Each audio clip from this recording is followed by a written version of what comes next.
তো নবী ঈসা আলাইহিস সালাম এবং ইমামুল মাহদির যে রোল শেষ জামানায়, সেটা হচ্ছে এই শেকড়টা তার উপরে ফেলবে ইনশাআল্লাহ। তারা মেডিসিন দিবে না।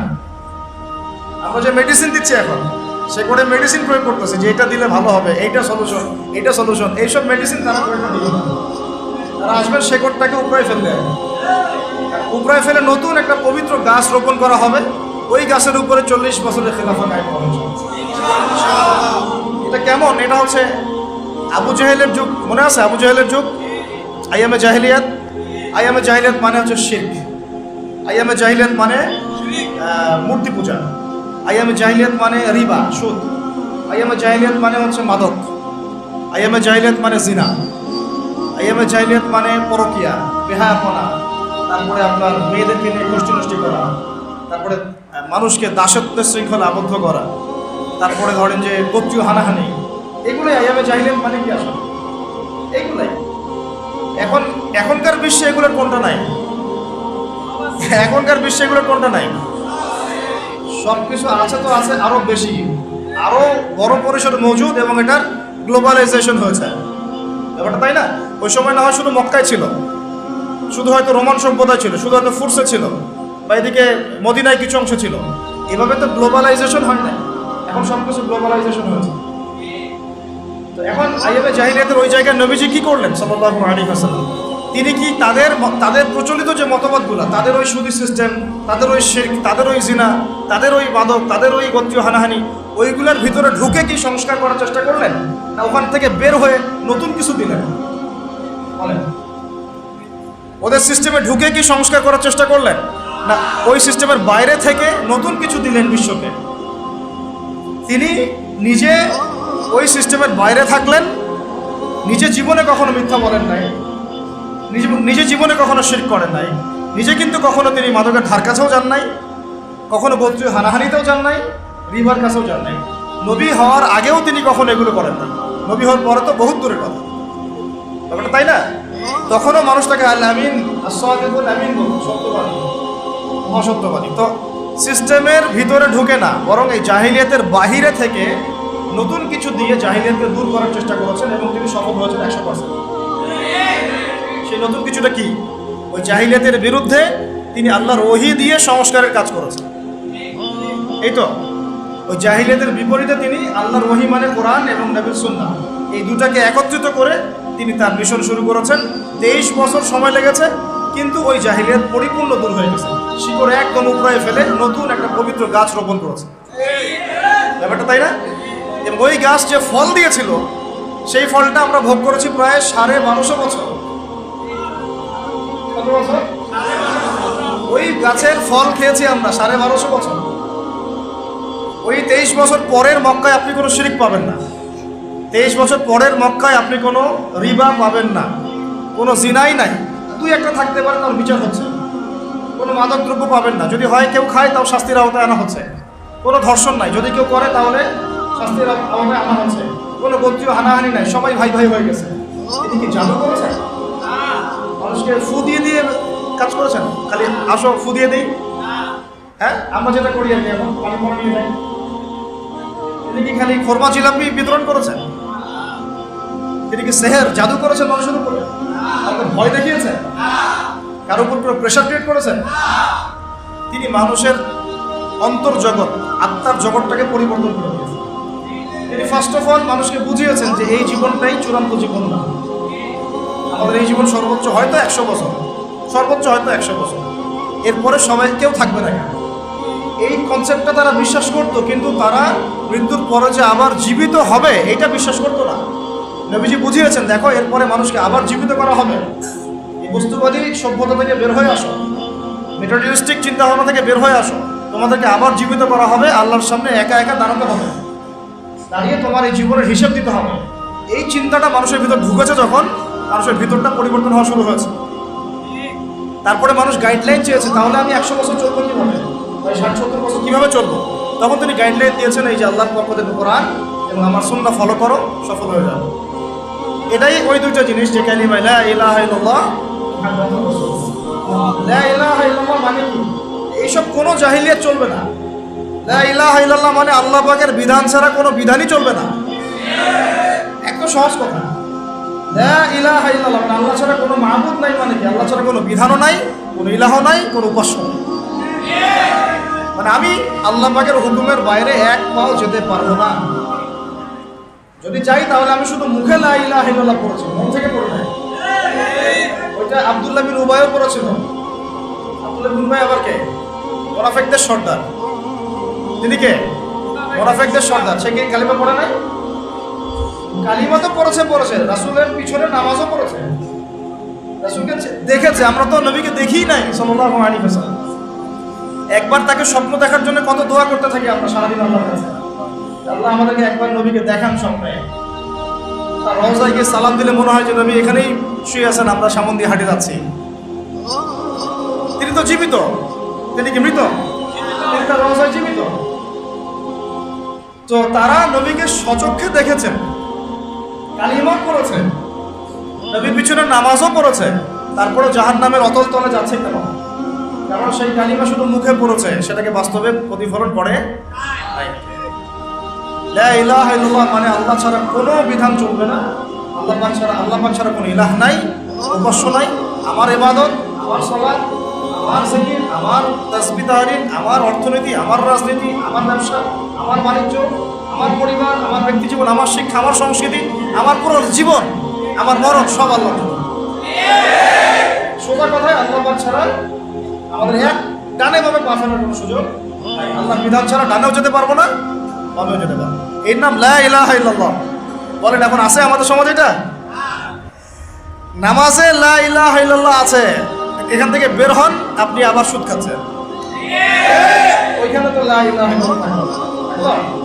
এখান থেকে বের হন আপনি আবার গণতান্ত্রিক ওই যে সকল পশ্চিমা রাজনীতি করতেছেন। ওটা সুন্নাত, ওটা নবী সিরাত থেকে শিক্ষা। অনেকে বলে মন্দের ভালো, কি বলে অনেকে মন্দের ভালো, আর কোনো উপায় নাই, এইভাবেই যদি কিছু করা যায়। কিন্তু এটা সিরাতের পথ নয়, এটা নবীর সুন্নত, সিরাত নয়। মন্দের ভালো বলেন অনেকে। যাই হোক, এখান থেকে বের হয়ে গিয়ে আপনি আবার যখন সংস্কৃতিতে যাচ্ছেন, অন্যদের সংস্কৃতি ফলো করছেন। এখান থেকে বের হয়ে নামাজ থেকে বের হয়ে শিক্ষা নিতে যাচ্ছেন, ওখানে অন্যের শিক্ষা ব্যবস্থা ফলো করছেন। এখান থেকে বের হয়ে আপনি ব্যবসা বাণিজ্য চাকরি বাকরি করছেন, ওখানে গিয়ে আবার অন্যের এটা ফলো করছেন। লা ইলাহা ইল্লাল্লাহ সব জায়গায় থাকবে কোথায়? এটা নবী সাল্লাল্লাহু আলাইহি ওয়াসাল্লাম ওই যে গাছের কথা বলছি, পবিত্র গাছ, এর শেকড়টাই হচ্ছে লা ইলাহা ইল্লাল্লাহ। এটা আগে ঠিক করতে হবে। আল্লাহ পাক আমাদেরকে বোঝার তৌফিক দান করুন। সহজ কথায় আল্লাহ পাক ছাড়া কোনো ইলাহ নাই, আল্লাহ পাক ছাড়া কোনো বিধান নাই।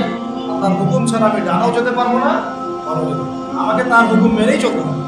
জীবনের যে ক্ষেত্রেই থাকি না কেন, যাই করি না কেন, তার হুকুম মেনেই চলতে হবে। এটাই হচ্ছে লা ইলাহা ইল্লাল্লাহ। আরো আছে মুহাম্মাদুর রাসূলুল্লাহ। এটা অর্থ কি? আমি একজনকে আদর্শ মেনে নিয়েছি, আমার একজন রোল মডেল আছে, আমার একজন মুর্শিদ আছে, আমার একজন কি আছে, নেতা আছে, আমার একজন উসওয়াতুল হাসানা আছে, যাকে ছাড়া আমি আবার ডানে বামে যেতে পারবো না। আমি এখন মুহাম্মাদুর রাসূলুল্লাহ সাল্লাল্লাহু আলাইহি ওয়াসাল্লাম পড়েছি, মানে আমার জীবনের প্রত্যেকটা বিভাগ তার সুন্নাহ মাফিক ঢেলে সাজাইতে হবে, এর বাইরে আমি যেতে পারবো না। আমি আমার চেহারাটা নিজের মন করা বানাতে পারবো না। আমার চেহারা তেমনই হইতে হবে যার সাথে তাদের পার্থক্য কত, শেকড়ের যে সিংহ পুরুষ, তাদের সাথে আমাদের আসলে পার্থক্য কত বেশি, এটাকে বুঝতে পারে। আমরা অনেকে মনে করি নামাজ পড়তেছি, আমরা একটা ইসলামিক ভালো পরিবেশে আছি, মনে হয় যে সব কায়েম হয়ে গেছে। আসলে না। মূল ইসলাম, মূল গন্তব্য, আমাদের মূল ভিশন এবং আমাদের সলফে সালেহিনদের যে চিরায়ত লাইফস্টাইল, তাদের যে মেহনত, তারা যেটা আঞ্জাম দিয়েছেন আমাদের থেকে এটা যোজন দূর, বহু দূর। প্রিয় ভাইরা, মুহাম্মাদুর রাসূলুল্লাহ মানে আমি আমার জীবনের প্রত্যেকটা ক্ষেত্র নবী সাল্লাল্লাহু আলাইহি ওয়াসাল্লামের অনুকরণ ছাড়া আগাতে পারবো না। চুল রাখবেন নবীর মতো রাখতে হবে, চেহারা আপনার নবীর মতো হতে হবে, আপনার পোশাক আশাক তার মতো ঢিলেঢালা হতে হবে। প্যান্ট আমাদের শুরু হচ্ছে পরা নাভির নিচ থেকে, আর শেষ হচ্ছে ওই যে শেষ হচ্ছে জাহান্নামে যাচ্ছে। খাওয়া দাওয়া ঠিক করতে হবে, ঘুমানো, লাইফস্টাইল, আমাদের কথাবার্তা, প্রত্যেকটা ক্ষেত্র, আমাদের ব্যবসা, আমাদের বাণিজ্য, আমাদের মুআমালাত, আমাদের মুআশারাত, আমাদের ইবাদত, আমাদের জিকির, আমাদের তাসবিহ তাহলিল, আমাদের তিলাওয়াত, মানে আমাদের প্রত্যেকটা ইসলামের বেসিক ফান্ডামেন্টাল। এবং এই জীবনের প্রত্যেকটা পার্ট, জীবনের পার্ট আসলে 5-6টার বেশি হয় না। ব্যক্তি জীবন, ইবাদতের ধর্মীয় জীবন 2টা গেল, 3 নাম্বার হচ্ছে শিক্ষার জীবন 3টা, 4টা হচ্ছে অর্থনৈতিক জীবন, 5 নাম্বার আমাদের সমাজনীতি, 6 নাম্বার আমাদের রাজনীতি, 6টা, আর 8টা হচ্ছে আমাদের সংস্কৃতি। এই তো 7টা-8টার বেশি আমাদের জীবনের কোনো সেক্টর নাই, কিন্তু এই প্রত্যেকটা সেক্টর আমাকে নবীর সুন্নত মোতাবেক সাজাতে হবে। এর নাম মুহাম্মদ রাসূলুল্লাহ। আমি কিভাবে বোঝাবো? আসলে বোঝানোর মতো এলেমও নয় আমার সেরকম লাফজও আসবে না। উমর রাদিয়াল্লাহু আনহু, যিনি জান্নাতের সার্টিফিকেট প্রাপ্তের জন্য 10 জন আশারায়ে মুবাশশারার একজন, 4 খলিফার বরেণ্য একজন খলিফা, যার মতো শাসন ব্যবস্থা কেউ কায়েম করতে পারে না। আছে? পারবে না ইনশাআল্লাহ। ইমামুল মাহদী আসলে পারবেন ইনশাআল্লাহ, আর ঈসা আলাইহিস সালাম আসলে পারবেন। এখন এগুলো জাদুঘরে আছে, এখন এগুলো কোনো বাস্তবায়ন নয়। এখন ওটা নিয়ে আলোচনা বাদ, ইনশাআল্লাহ ওটা নিয়ে আরেকদিন আলোচনা করবো যে উমর রাদিয়াল্লাহু আনহুর খেলাফার যুগটা কেমন ছিল, আরেকটা আলোচনা হবে ইনশাআল্লাহ। এখন আমি বলতে যাচ্ছি, উনি একদিন নবীজিকে বলছেন সাল্লাল্লাহু আলাইহি ওয়াসাল্লামকে যে, ইয়া রাসূলুল্লাহ ওয়াল্লাহি লা উহিব্বুকা, আল্লাহর কসম আমি আপনাকে অনেক মহব্বত করি, ইল্লা মিন নাফসি, আমার নিজের নফসের চেয়ে বেশি। স্বাভাবিক না? আমি আমার জানের চেয়ে বেশি মহব্বত আপনাকে করি না, কিন্তু অনেক মহব্বত। নবীজি বললেন লা ইয়া আল্লাহ, এখন হয়নি মানে এখনো পরিপূর্ণ ঈমান আসে নাই। একটু পরে তিনি বললেন, ইয়া রাসূলুল্লাহ আলান লা উহিব্বুকা মিন কুল্লি শাই হাত্তা মিন নাফসি, ইয়া রাসূলুল্লাহ আমি আপনাকে সবকিছুর চেয়ে বেশি ভালোবাসি, এমনকি আমার নিজের জীবনের চাইতেও এখন বেশি ভালোবাসি। নবীজি বললেন আলান ইয়া উমর, এখন প্রকৃত মুমিন হইলা। উমর রাদিয়াল্লাহু আনহুর ব্যাপারে এত বড় একটা কথা আসলো, লা ইয়া উমর, তুমি এখনো মুমিন হওনি উমর। লা ইউমিনু আহাদুকুম, নবীজি বলছেন তোমাদের মধ্যে কেউ মুমিন হইতেই পারবে না, প্রকৃত মুমিন হইতেই পারবে না, হাত্তা আকুনা আহাব্বা ইলাইহি মিন ওয়ালিদিহি ওয়া ওয়ালাদিহি ওয়ান নাসি আজমাইন, যতক্ষণ না আমি মুহাম্মদ সাল্লাল্লাহু আলাইহি ওয়াসাল্লাম তোমাদের কাছে তোমাদের বাবা, তোমাদের সন্তান এবং সমস্ত মানুষের চেয়ে বেশি প্রিয় না হচ্ছে। নিজেকে নিজে প্রশ্ন করি, আসলেই কি মুহাম্মদ সাল্লাল্লাহু আলাইহি ওয়াসাল্লাম আমার কাছে এত বেশি প্রিয়? তাকে গালি দিলে তো আমার খারাপ লাগে, তাকে নিয়ে কটূক্তি করে আমার খারাপ লাগে, আমরা প্রতিবাদ করি, আমরা আল্লাহু আকবার নারায়ে তাকবীর দিচ্ছি, আমরা আল কোরআনের আলো ঘরে ঘরে যেন স্লোগান দিচ্ছি। সত্যিই কি মুহাম্মদ সাল্লাল্লাহু আলাইহি ওয়াসাল্লামকে আমরা আমাদের নফসের চেয়ে বেশি ভালোবেসেছি, বাসতে পেরেছি? তাহলে আমার চেহারার অবস্থা এমন কেন? আমার পোশাক আশাক, আমার রুচি, আমার অভ্যাস, আমার পছন্দ, আমার চলাফেরা, আমি কেমন করে বেনামাজি থাকতে পারি? তাহলে কেমন করে আমি একটা মেয়ের সাথে তাহলে সম্পর্ক করতে পারি? কিভাবে আমি তাহলে সুদ খাইতে পারি? কিভাবে আমি তাহলে জেনা করতে পারি? কিভাবে আমি তাহলে অন্যের হক নষ্ট করতে পারি? আমি যদি নবী মুহাম্মদকে ভালোবেসেই থাকি সাল্লাল্লাহু আলাইহি ওয়াসাল্লাম, কিভাবে আমি তার সুন্নতের বাইরে যেতে পারি? আমার কথা কি লজিক বা যুক্তি আছে না নাই? তাহলে আমাদের লা ইলাহা ইল্লাল্লাহর মধ্যেও কিছু ঘাপলা আছে, আমাদের চলমান, এবং মুহাম্মদ রাসূলুল্লাহর দাবির মধ্যেও কিছু ঘাপলা আছে না নাই? এই ঘাপলাগুলো দূর করে আমাদেরকে একটা পবিত্র বৃক্ষ রোপণ করতে হবে, তাহলে আবু জাহেলের যুগ পরিবর্তন হয়ে সাহাবীওয়ালা যুগ হবে ইনশাআল্লাহ। আপনারা কি বুঝতে পারেন যে আমরা এখন আবু জাহেলের যুগে আছি? আমার খোলামেলা কথা শুনেন, এই বিশ্বে মানুষ এখন ইলাহ মেনে নিয়েছে কাকে জানেন? এই বিশ্বে মানুষ কোনো ক্ষেত্রে বহু মুসলমানও এর মধ্যে পড়ে গেছে। মানুষ বলতে বোঝাচ্ছি অমুসলিম যারা আছে হয়তো আছে, আর যারা মুসলিম তাদের মধ্যেও বহু মুসলিম এই কাতারে ঢুকে গেছে, যারা আল্লাহকে বাদ দিয়ে ইউনাইটেড নেশনসকে ইলাহ বানিয়ে নিয়েছে। ও যা বলে তাই, ও যদি বলে এটা ঠিক তো এটা ঠিক, এটা বেঠিক তো এটা বেঠিক, এটা হালাল হবে তো হালাল, এটা হারাম হবে তো হারাম। এক্সাম্পল দিচ্ছি, আমি তো আমার হেডসেট নিচ থেকে কথা বলছি না। আল্লাহ পাক আল কোরআন সামনে নাই থাকলে দেখাতাম খুলে, আল্লাহ রাব্বুল আলামিন কোরআনের মধ্যে দিনার এবং দিরহামের কথা বলেছেন। এটা কি আজকে নাম প্রথম শুনলেন? দিনার মানে কি? স্বর্ণ মুদ্রা। দিনার মানে কি? আর দিরহাম মানে রৌপ্য মুদ্রা। কোরআনে আল্লাহ পাক এগুলোর কথা বলেছেন। আপনার নবী, আমার নবী মুহাম্মদ সাল্লাল্লাহু আলাইহি ওয়াসাল্লাম এগুলো দিয়ে কেনাবেচা করেছেন। আপনাদের কি মনে হয় উনি কি বিকাশের রকেটে টাকা পাঠাতেন? ডলার এক্সচেঞ্জ করতেন, পেপার মানি ইউজ করতেন, ইলেকট্রনিক মানি, ক্যাশলেস সোসাইটিতে থাকতেন, দিনার দিরহাম দিয়ে এক্সচেঞ্জ করতেন, কেনাবেচা করতেন।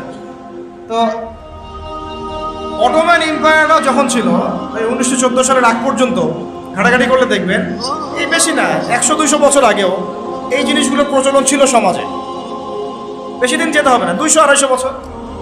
যতক্ষণ পর্যন্ত ফরাসি বিপ্লব হয়েছে 1779 সালের দিকে, তারপরে যে পশ্চিমাদের উত্থানটা, তারপরে ব্রিটেন জার্মানিকে সরাই দিয়ে সারা বিশ্ব শাসন করা শুরু করলো, ব্যাংক অফ ব্রিটেন প্রতিষ্ঠা করলো, তখন যে পাউন্ড চালু করলো, ওই সময় থেকে শুরু হয়েছে পেপার মানি। এটাকে একটা হদিসই পাবেন না। এখন কথা হচ্ছে যে 1944 সালের দিকে, কত সালে ফার্স্ট ওয়ার্ল্ড ওয়ার হয়েছে 14 থেকে 18, সেকেন্ড ওয়ার্ল্ড ওয়ার তো 45-এর দিক থেকে শুরু হয়েছে, তাই না? 44-এর দিকে এই ব্রিটেন উড কনফারেন্সের মতো দিয়ে এই ইউনাইটেড নেশনস গোল্ড দিনার সিলভার দিরহামকে মার্কেট থেকে হারাম করে দেবে। এখন থেকে আর এটা দিয়ে কোনো ট্রেড ব্যবসা বাণিজ্য কিছু করা যাবে না। আমরা যে পেপার মানি দিয়ে দিয়েছি এটা দিয়ে করতে হবে, এটা ডলার কেন্দ্রিক হবে, বাকি কারেন্সি এটা থেকে মনিটর করা হবে ইত্যাদি। আল্লাহ পাক দেখেন যেটাকে হালাল করেছেন আমরা সেটাকে হারাম করে দিলাম। বুঝতে পারতেছি না মনে হয়। আল্লাহ পাক যেটাকে হালাল করেছিলেন কোরআনে, নবী যেটা দিয়ে ব্যবসা বাণিজ্য করেছেন, ওই কারেন্সিটাকে জায়নিস্টরা হারাম করে দিল। আমরা সবাই মেনেও নিলাম এবং আমরা বুঝতেও পারলাম না যে এটা ইসলামিক কারেন্সি না। যে গুটি কয়েক মানুষ এগুলো নিয়ে আবার টুকটাক কথা বলে ওদেরকে আবার তকমাও লাগানো শুরু করলাম। তো এখন আল্লাহর হালালকে যদি কেউ হারাম করে, আল্লাহর হারামকে যদি আবার কেউ হালাল করে, তাহলে একে কোরআন সুন্নাহর ভাষায় কি বলা হয় আমি ফতোয়া দিব না, ওলামায়ে কেরামের কাছে জিজ্ঞাসা করব। এখন আমি এমনি বলি নাই যে আমরা এদেরকে ইলাহ বানিয়ে নিয়েছি। ইলাহ মানে কি? যার কথা মেনে চলা হয়, যে আমার উপাস্য, যার কথা আমি ভক্তি শ্রদ্ধার সাথে মেনে চলি, যে আমাকে বলে উঠো আমি উঠি, যে বলে বসো আমি বসি, এটাই ইলাহ। এমনকি প্রবৃত্তির যে কথাটা আছে, আমরা প্রবৃত্তি, মনের বাসনা, মন চাচ্ছে একটা মেয়ের সাথে জেনা করবেন, কথা বলবেন, ফিল্ম মিক্সিংয়ে যাবেন, মন চাইলে আপনি চলে গেলেন। এই মন যে চাইলে আপনি করলেন, এটাকেও বলা হচ্ছে প্রবৃত্তির দাসত্ব। প্রবৃত্তির সূরা ফুরকান খুললে দেখবেন, আর আইতা মান ইত্তাখাযা ইলাহাহু হাওয়াহু আফাআনতা তাকুনু আলাইহি ওয়াকিলা। আল্লাহ পাক বলছেন, হে নবী, আপনি কি সেই ব্যক্তির জিম্মেদারি নিতে চাচ্ছেন যে তার নফসকে, প্রবৃত্তিকে ইলাহ বানিয়ে নিয়েছে? প্রবৃত্তিকে ইলাহ বানিয়ে নেওয়া মানে কি? মন যা চায় সে তাই করতে চাচ্ছে। মন চাইলে একটু ড্রিঙ্কস করে ফেলো, মন চাইলে একটু আমি এখন নামাজ বাদ, আগে পাবজি খেলবো, ওইটা হচ্ছে ওই গেমসটাকে সে ইলাহ বানায় নিল, প্রবৃত্তিটাকে। মন চাইলো যে আমি একটা পর্ন দেখে ফেলাই, তখন ওই যে প্রবৃত্তির চাওয়াটা, এটাকে সে ইলাহ বানায় নিল। আর এটাকে আল্লাহ পাক ইলাহ বলছেন। আর আইতা মান ইত্তাখাযা ইলাহাহু হাওয়াহু, যে ব্যক্তি তার হাওয়াকে ইলাহ বানিয়ে নিল। তাহলে ইলাহ শব্দের ব্যাখ্যা বুঝতে পারলেন? তাহলে এখন বলেন বৈশ্বিক প্রেক্ষাপটে আমাদের ইলাহ কি এখন আল্লাহ পাক আছেন না নাই? বাস্তবতায় আসলে ওয়ার্ল্ড অ্যাফেয়ার্সে নাই। আল্লাহ এবং তার রাসূল যাই বলুক, এরা কানও দিবে না। ওরা যা বুঝে, ওরা যা চিন্তা করে, ওরা যা লিখবে, ওইটাই তাদের কাছে ইলাহ।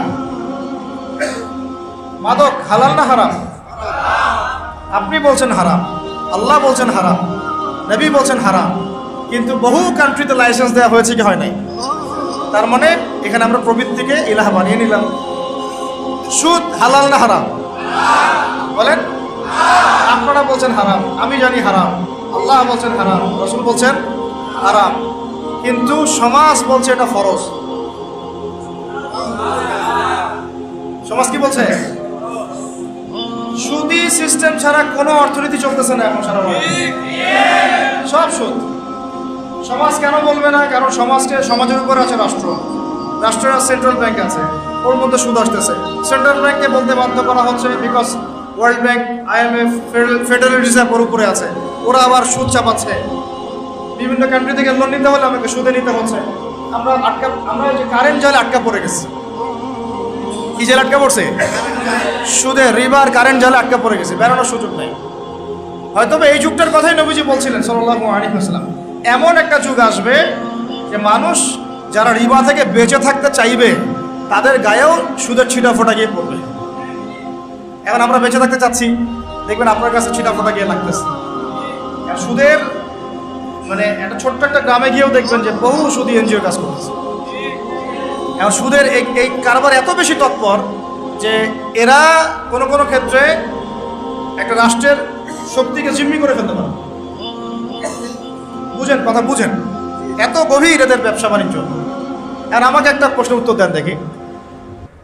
এই চাচা, ওই চাচা, আমি, আপনি, আমরা যদি সুদ না খাই, আমাকে পুলিশ ধরে নিয়ে যাবে?